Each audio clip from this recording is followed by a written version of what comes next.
hablamos hoy? Vamos a lo importante. Hoy vamos a hablar del tema que nos compete a todos como sociedad en general, me refiero, ¿no? Es el tema de lo que está discutiendo y se empezó ayer en la Cámara de Diputados, el tema del aborto. Bueno, a ver, lo primero al respecto, preguntarte qué se establece hoy en día sobre la situación del aborto, qué dice nuestro ordenamiento jurídico también para trasladarlo del otro lado. Para el aborto hay que analizarlo de dos aristas, la parte jurídica y la parte médica.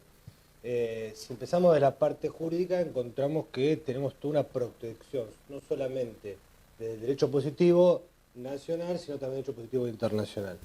En sí el ordenamiento jurídico está consagrado, conformado por derechos, principios y garantías. Esos derechos y principios y garantías lo que buscan es establecer presupuestos de protección del ordenamiento jurídico a determinadas cuestiones. En sí, el derecho a la vida, que en este caso sería, es un derecho nosotros que se considera de la filosofía jurídica como un derecho natural, o sea que es anterior al derecho positivo que son las leyes, o sea, es anterior al Estado y es el primero de todos los derechos en el cual se sentó siempre el primer hombre de la tierra, que primero se discutía la cuestión de la vida, y de ahí empezaron el resto de los derechos, ¿no? Bueno, pienso también en las Naciones Unidas, en las convenciones sobre los derechos del niño, va toda esa tónica. La Convención de las Naciones Unidas lo que tiene al respecto es que establece que se considera que hay un niño, digamos, el Tratado de los Derechos del Niño, de cuando la persona nace. Entonces, eso da lugar a muchas interpretaciones, es una definición bastante poco amena. Lo que sí establece la Convención es todo lo concerniente a los derechos del niño en sí. Pero en cuanto al nacimiento, Argentina lo que hace cuando ratifica el Tratado de Derechos del Niño es hacer una reserva y dice que para la Argentina, que esa reserva es ley para la Argentina, se considera que hay vida desde el momento de la concepción. O sea, nuestro ordenamiento jurídico va mucho más allá de lo que son los tratados internacionales. A ver, pienso un poco en este raíz que estamos repasando el tema, algo que siempre me hizo ruido, sobre todo en el último tiempo, que fue la declaración del ministro de Ciencia y Tecnología, Lino Barañao, que decía, lo tengo acá para leer, si bien la vida empieza con la concepción, las características como persona aparecen más adelante. Pero me parece que es una definición cuanto menos compleja la que ha esbozado el ministro. No sé qué reflexión o desde qué lugar se la puede analizar. Sí, evidentemente el ministro confunde dos cuestiones, ¿no? También el ex ministro de Salud también, Lemus. No, el anterior, el que se peleó con el obispo, también tiene una ideología bastante particular en cuanto a diferencia lo que es vida de lo que es persona. Y el concepto de persona no lo da la naturaleza. El concepto de persona es un concepto jurídico. O sea, nuestro Código Civil dice que personas por nacer, personas que tienen vida, que ya nacieron, inclusive está el concepto de persona no humana para los animales en nuestro código, ¿no? Entonces, aunque parezca ilógico, está contenta. Más de unos proteccionistas, pero acá lo que dice Barañao es contradictorio, porque el concepto, él reconoce que hay vida de la concepción, y la vida la da, ¿qué tipo de vida? Es una vida de un ser humano. Entonces, si la vida comienza en un momento se extingue en un momento. Entonces, nunca, la persona se da en el momento de la vida, o sea, lo que no tiene vida al comienzo no va a tener la vida en un momento para otro. Entonces, la definición de Baranao es contradictoria en la misma expresión que lo dice. A ver, quiero trabajar un poco sobre la situación de la campaña mediáticamente que se trabaja a favor de la despenalización del aborto. Se pide por un aborto seguro, legal y gratuito. Vamos a reparar primero en la legalidad, digo, del mismo. Bueno, lo repasabas un poco vos al comienzo. Esto atiende pura y exclusivamente a un factor ideológico, ¿verdad? Digo, avanzar sobre esa situación, digo, despenalizarlo o no. En cuanto a la legalidad hay dos aristas. Creo que hay una que es la despenalización y otra es la legalización. En cuanto a la despenalización, lo que se busca es quitar a la sanción penal a la mujer que aborta del Código Penal, de lo cual en la práctica jurídica de hecho está, o sea, en la práctica ocurre, ¿no? Hay muy pocas condenas en la historia de la Argentina, y el problema que se discute es la legalización, o sea, permitirlo en el sistema jurídico que se realicen el aborto. Una cosa es despenalizar, otra cosa es legalizar. Son dos conceptos distintos para una práctica o una misma práctica.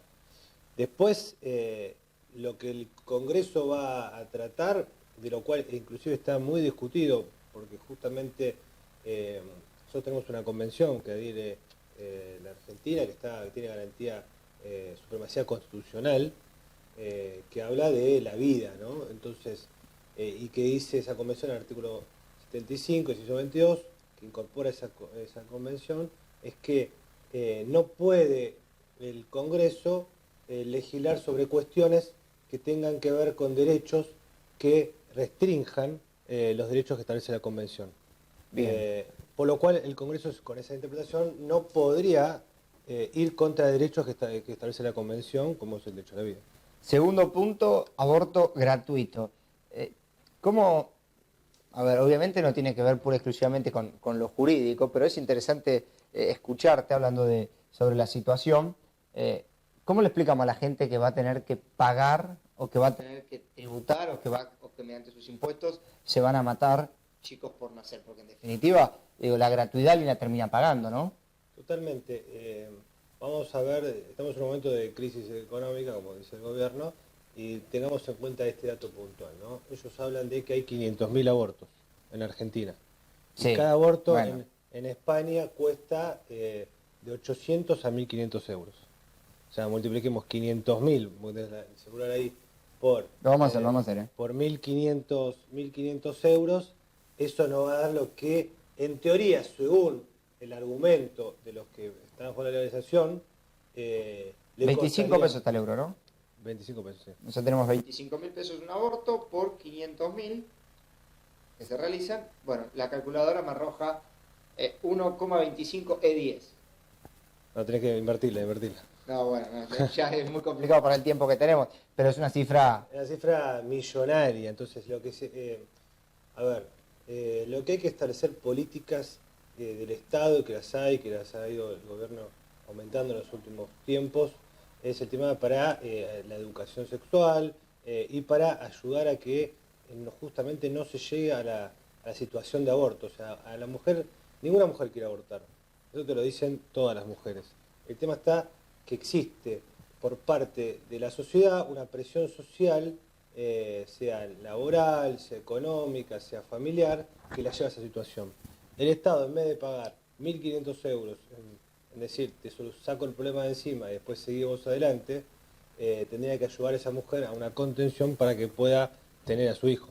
A ver, y el otro aspecto que me parece que quizás es lo que queda más por afuera de la práctica pura y exclusivamente del desarrollo, tanto del Estado como el derecho, es la seguridad del aborto. Yo digo siempre, eso es más médico, porque nada garantiza que el aborto sea seguro. Digo, ni que sea legal, ni que sea ilegal, ni que sea en la clínica, ni en el hospital, ni en el garaje de la casa de una persona.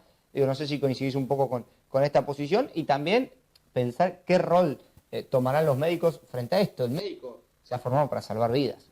Totalmente. Igual, algo que quería terminar con el tema de gratuito, es que además para el Estado no es gratuito, para el Estado es muy oneroso, y además si le quita el feto que tiene dentro de su vientre, después lo que va a tener es un gasto de salud mental. Entonces, se aumenta el gasto del Estado producto de ese aborto a futuro, obviamente, ¿no? Y en cuanto, como vos decías muy bien, el tema de la seguridad, ningún aborto es seguro. En España, si uno entra en la página del Ministerio de Salud, desde que se legalizó a la fecha aumentó la cantidad, porque algo que está visto como algo que no es bueno para la mujer, si se generaliza y se toma como si fuera una práctica normal, como ir al médico y sacarse una uña, entonces va a producir que se genere mayor cantidad de abortos. Entonces, la tasa de mortalidad en España desde que se legalizó aumentó. Entonces, es una mentira, una falacia, que es una práctica segura, porque nunca es seguro para la mujer someterse a una intervención. Coincido con eso. A ver, ¿cómo ves la situación que se empezó a desarrollar en las cámaras? Me asustó Lipovetsky diciendo el diputado que no ve muy lejana la despenalización o algo similar a eso. ¿Crees que se le da la posibilidad esta vez de que se avance en la tónica del aborto desde el Congreso? Mira, a mí me sorprendió lo que dijo el Papa, ¿no? Que hay en una escuela secundaria de Paraguay Impresionante. hace mejores interpretaciones que nuestros diputados nacionales, ¿no? Y bueno, el Lipovetsky, lamentablemente, bueno, es el presidente de legislación general, que es una comisión cabecera, junto con Salud, y bueno, él tiene una postura a favor, se manifestó a favor, y bueno, obviamente hay que respetar esa posición. Yo creo que es un debate que se va a extender, hay que ver cómo influyen otros debates en el medio, porque no nos olvidemos que ahora está muy en boga el tema este, pero después el gobierno ahora va a lanzar fuertemente de vuelta la reforma laboral, y después vamos a ver a lo que a la gente le importa, ¿no? Porque a la gente le importa que se va a quedar sin trabajo, gente que cuando lo echen no le van a pagar ningún tipo de indemnización, y el debate del aborto hay que ver qué rol ocupa en la sociedad. Por lo pronto, lo que se observa en comisión es que se va a dejar la posibilidad de que hablen todos. En comisión se está permitiendo que hablen 5 minutos los oradores nada más. Sí, y pueden llevar personas, hasta 8 personas cada uno. Las tienen que enlistar hasta esta semana. Si vamos a escuchar a todos, con 5 minutos poco se va a poder entender de un análisis tan profundo como es este, ¿no? Sí, es que creo que no, a ver, no creo que haya tanto debate, y creo que sí lo complicado es el próximo domingo, que está la marcha a favor de la vida, a las 3 de la tarde es la convocatoria. Y digo que es lo complicado de eso porque inevitablemente se va a comparar desde lo numérico. Digo, la marcha, yo no sé si estoy en contra de la definición, pero creo que no llega en un buen momento porque hay que saber interpretar los contextos. Y digo, el 25 de marzo es el Día del Niño por nacer, digo, está bien eso, pero el problema está que vamos a terminar en el debate numérico. Vamos a terminar en las gordas feministas son tantas y los que están a favor de la vida son tantos otros. Y creo que ahí sustancialmente uno puede correr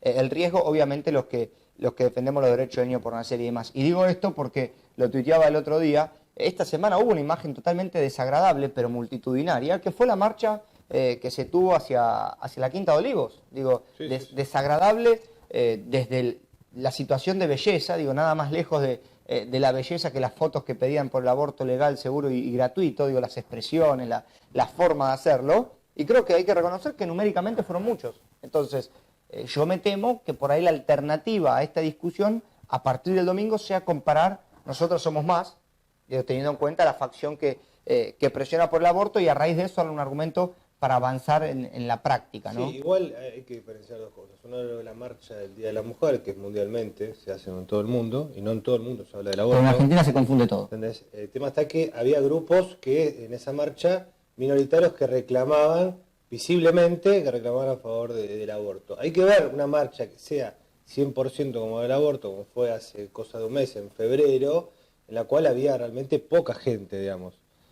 No más de 1.500 personas, ¿no? Muy distinto a lo que fue la marcha del 8M, que fue una causa nacional. No, estamos de acuerdo, entonces, pero una cosa es la discusión versa sobre otro punto, ¿no? Ellos se apoyan en una marcha genuina para plantear una ideología. Para concluir, lo que yo te puedo decir es que desde lo jurídico y lo médico el fundamento es total, no hay fundamento jurídico ni médico para permitir que se haga un aborto. Lo que yo siempre le voy a decir a los diputados, le digo a todas las personas que están a favor del aborto, que siempre que hablen con libertad de conciencia y que opinen y que hagan su expresión analizando la situación de lo que estamos hablando. Entonces, ¿qué les digo? Vean una ecografía y vean un aborto y después opinen, porque hay que primero ver para opinar. Entonces, eso ahí, para analizar la cuestión, un médico para ver a su paciente lo tiene que analizar. Y te dice, esto tiene tal cosa. A ver, pero yo creo que y el debate, o sea, es muy fácil hablar cuando no se ve lo que es la realidad, ¿no? No, sin duda, coincido plenamente. Por eso es 100% ideológico esto. Es uno de los pocos puntos en los cuales vamos a coincidir a lo largo de estos encuentros, pero sí me parece que acá se corre de eje lo más importante, que es muy desfavorable para el niño por nacer el debate. Porque todos nosotros nacimos, en definitiva. Entonces, es muy contradictorio también, ¿no? No, a ver, yo digo que hoy juzguen los que ya estamos acá, el futuro, que se lo limiten a los que vienen. Y bueno, yo creo que en Argentina nada me sorprende, pero seamos conscientes, dos situaciones. Lo primero, que si esto finalmente se da lugar, no hay retorno. Digo, no se va a poder volver para atrás en una sociedad como en Argentina. y no vamos a estar ni cerca del desarrollo que tienen los países de Europa. Digo, seguramente. Y lo segundo, hay que tener presente que si esto sale, es muy claro que Macri es el presidente del aborto. Totalmente. Sí. Digo, eso hay que tenerlo clarísimo, porque no es algo que se puede decir, no, bueno, yo voté a Macri porque pasaba tal o cual cosa con el otro gobierno y nunca pensé esto. No, no, no, las cosas como son. Digo, si este debate hoy está instalado en esta situación, tras 8 años, en lo cual no se había dado lugar, me parece que hay que representarlo con nombre y apellido. Y si esto avanza, y si esto finalmente se termina despenalizando, el presidente del aborto tendrá nombre y apellido y se llamará Mauricio Macri. Y yo creo que va a ser el presidente del aborto, espero que no, obviamente, ¿no? Es contradictorio su mensaje, porque él, cuando fue jefe de gobierno, vetó una ley muy parecida que sobre el tema del protocolo, y en cuanto él viene a decir ahora que él va a respetar la voluntad del Congreso, él ya vetó leyes que votó el Congreso. Entonces, ¿por qué pensaba distinto a esa ley? Entonces, si tenemos una coherencia, tenemos que mantener una coherencia en el tiempo. Entonces no puede ser que para una ley económica la vete y una ley donde se discute lo más importante que es la vida no la vete y respete el Congreso. En el tema económico no respete el Congreso. O sea, ahí está lo contradictorio. Sin lugar a dudas. Pero bueno, creo que solamente nos queda esperar. Estimado, como siempre, un placer. Espero verlo seguido. Digo, hace 15 días que no lo veía. No, pasa que después del Superclásico quedé afónico, no podía venir por eso. Está bien. Bueno, piensa que me afecta el chiste del Superclásico. La verdad que en absoluto. A veces se gana, a veces se pierde. Es así la vida. Y sí, como todo. Señores, hasta aquí.